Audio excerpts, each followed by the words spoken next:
কাছে পরাজিত হয়েছে। আপনার সুস্থ নির্বাচন হতে দেননি, জনগণের রায়কে আপনার চিন্তাই করেছে। গত 12ই ফেব্রুয়ারি নির্বাচনে 2টি ভোট হয়েছিল।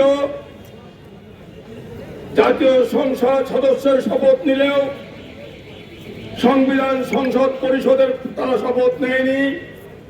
জামাত ইসলামী সহ 11 দলীয় ঐক্যের 77 জন এমপি শপথ নিয়েছেন। তারা শপথ না নিয়ে জাতির সাথে বেইমানি করেছেন। অবিলম্বে আমাদের দাবিকে গণরায়কে মেনে বাস্তবায়ন করতে হবে, আইনে রূপ দিতে হবে, সংসদে বিল এনে এগুলো পাস করতে হবে।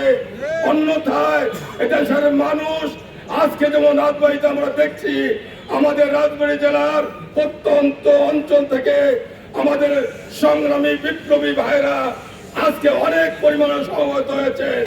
আগামীতে আপনারা দেখছেন এই সরকার সংখ্যাগরিষ্ঠ আসনের কারণে দেশে আপনারা দেখেছেন তেল, গ্যাস, বিদ্যুৎ সহ সবকিছু দাম বাড়িয়ে দিচ্ছে। দুর্নীতি হচ্ছে দেশের সব জায়গায়। আপনারা খেয়াল করেছেন দুর্নীতি আজকে সারা দেশের মহোৎসব শুরু হয়েছে। সন্ত্রাস করছে, কথা বললেই মানুষকে গ্রেপ্তার করছে, বিভিন্ন জায়গায় হত্যার আশ্রয় নিচ্ছে। এটা করো, এটা করে পার পাওয়া যাবে না। দেশের মানুষ জেগে উঠেছে। সাধারণ মানুষ 11 দলীয় ঐক্যের পক্ষে ভোট দিয়েছিল। আপনারা আধিপত্যবাদী শক্তি সহায়তায়, আপনারা প্রশাসনের সহায়তায় ওই অর্থবর্তীকালীন সরকারের প্ল্যান মোতাবেক বিজয়ী হয়েছেন ইঞ্জিনিয়ারিং করে।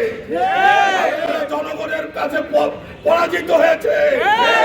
আপনার সুস্থ নির্বাচন হতে দেননি, জনগণের রায়কে আপনার চিন্তাই করেছে।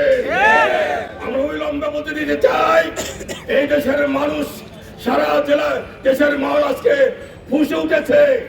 আজকে সেই যারা ছাত্র জনতা আজকে জেগে উঠেছে, ওই নারী ছাত্ররা জেগে উঠেছে। অবিলম্বে গণরায়কে বাস্তবায়ন করতে হবে, আইনি রূপ দিতে হবে। অন্যথায় আপনাদেরকে আমরা গণ আন্দোলনের মধ্যে দিয়ে কর্মসূচি ঘোষণা করে আপনাদের পাতন ঘটন হবে ইনশাআল্লাহ।